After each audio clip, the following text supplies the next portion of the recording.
আসসালামু আলাইকুম গাইজ। অবশেষে আমি আইছি নেপাল। সবচেয়ে বড় কথা হইলো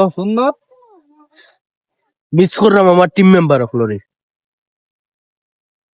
মাজেদ রে, মারুফ ভাই রে আর আলী হোসেন রে। তারা সবাই রে কইছি আবার লাগিন, তারা যে যার মতো প্রবলেমের কারণে আইতে পারছে না। এমনকি আমিন রেও আমি কইছি, মামাও এ প্রবলেমের কারণে আইতে পারছে না। মাজেদ দে তার প্রবলেম আমারে শুনাইছে যে তার কিছু প্রবলেম আছে, আইতো না।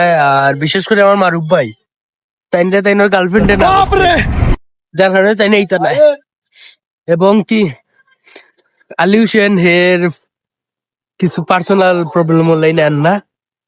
আমিন সে তো তার দোকান লইয়া জামেলাত। সো দেখা হইব আবারও দেশ আইলে সবার সাথে।